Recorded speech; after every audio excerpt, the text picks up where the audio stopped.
Myrtena. Hi, I'm Myrtena. I'll be showing you the 2017 Ford Escape as well as the 2017 Ford Fusion. So Ford did an amazing job of redesigning this vehicle both inside and out. As you can see right here, this has more of a trapezoidal grille to it. It looks like that of the Edge and the Taurus, giving it a little bit more of a cohesive look with the rest of the Ford family. So with this engine, you get three different types.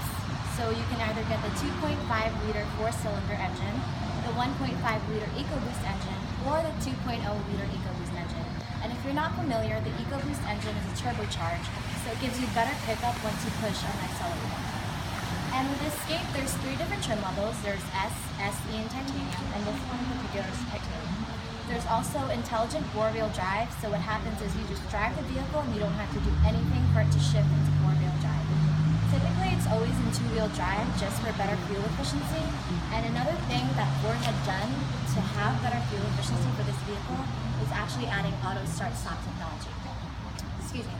So what happens is, if you're idling, the vehicle will actually shut its engine off, and the second you take your foot off the brake, it'll start right back up. So let me take it over here to the inside. So if you look over here, they eliminated the handbrake and replaced it for the electronic parking brake. And what they did is they changed the gear shift. So it used to be at an angle, but now it's flat, so it's easier access to the climate control. Alright, so back here we have the cargo space. As a passenger, you have plenty of room, but if in case you came from Costco, you had a bunch of groceries, or if you're going on a trip and you need space for your luggage, you can actually fold these seats flat down, 60-40, so you have ample room. And once you do, it's flat, so it's level. Alright, so let me take it back here. So this does have a towing hitch, so you can tow up to 3,000 pounds. And back here you see the rear view camera and the rear view sensors. And this also has a hands-free power liftgate. Now the Toyota RAV4 also has a power liftgate, but unfortunately, unlike the Escape, it doesn't have hands-free. So as long as you have your fob in your hand, you can actually kick it and it'll open up for you. Another cool thing is that the sensors back here and the sensors in the front and the camera in the front actually work together to give you great safety features. So you get enhanced active park assist, which will actually help you parallel and reverse perpendicular park. You'll also get lane keeping, so if it so happens that you're a little drowsy or you get distracted and you actually get out of your lane, the car will do two things. It will either vibrate your steering wheel, letting you know, oh my gosh, you're getting out of your lane, or it'll actually shift the torque so you steer right back into place. So that's pretty helpful. And another thing it also has is adaptive cruise control. So we're all very familiar with the normal cruise control, but adaptive cruise control, you can actually set the distance between yourself and the vehicle in front of you. So if in case the vehicle in front of you starts to slow down, your vehicle will actually slow down before you. So with the 2017 Ford Escapes, you get heated steering wheel.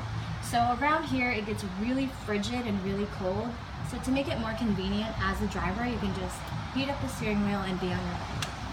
Another cool thing this has right here is actually the 8-inch center stack screen. So this touchscreen has your audio, your Bluetooth, your navigation, your climate.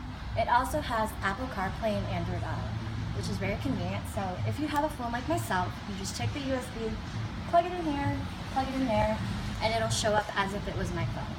So that's the Escape. I'll take you over here to the 2017 Ford Fusion. So this is also redesigned inside and out. So on the outside here, it has a brand new grille, and if you take a look from the side, it actually has a silhouette of a coupe, so it looks really nice, but it functions like a sedan. So you still have that space and that power. Alright, so if you take a look over here, this is your engine.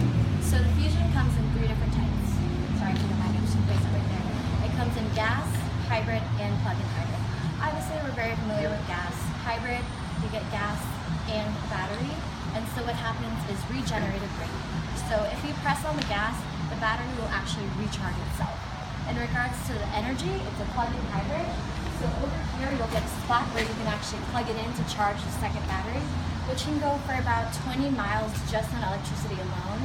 And depending on your driving conditions, I've had people say they can go to 30, 32 miles. Who wouldn't want that? Alright, so let me take you over here. The great thing about the Fusions is that they actually eliminated the hand gear shift and replaced it with a rotary gear shift. So here, look at that dial. It's very small, so it takes up very little space. Okay. A bunch of cargo space in the back, and I had a 16 Fusion myself, and I was always a driver amongst my friends, so they were always comfortable in the back with no problem. Back here,